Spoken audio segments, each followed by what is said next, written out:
ఇప్పుడు వచ్చేసిండ్రు, చాలామంది వచ్చేసిండ్రు బంగ్లాదేశ్ నుంచి.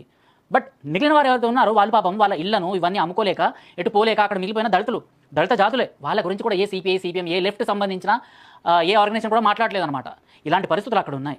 అలాంటి పరిస్థితుల్లో అలాంటి వాళ్ళకి సపోర్ట్ చేస్తూ ఇక్కడ ఇలాంటి ర్యాలీ కూడా కాదు, అది మానవహారం అనేసి క్లియర్ కట్గా చెప్పేసిండ్రు. సో మేము ఒక దగ్గర నిలబడి మేము వాయిస్ రేస్ చేస్తాము. ఎవరైతే హిందువులు ఉన్నారో వాళ్ళు అర్థం చేసుకునేదాకా మేము ఒక మానవహారం లాగా చేతులు కట్టుకొని చైన్ లాగా నిలబడతామని చెప్పుకొచ్చినా కూడా వాళ్ళపైన అరెస్టులు.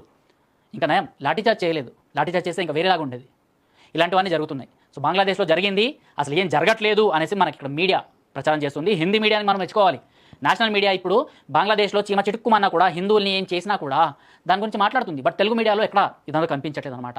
ఒక పేపర్ వచ్చింది, ఋషి పేపర్, ఇది మాత్రం గట్టిగా వాయిస్ రేస్ చేస్తుంది. ఇలాంటి ఋషి పేపర్ లాంటి వాటికి మనం సపోర్ట్ చేయాలి. సో హిందూ పక్షాన్ని నిలబడుతుంది కాబట్టి ఇలాంటి పేపర్ని నేను సపోర్ట్ చేయాలనేసి ఇక్కడ అంటున్నాను. అండ్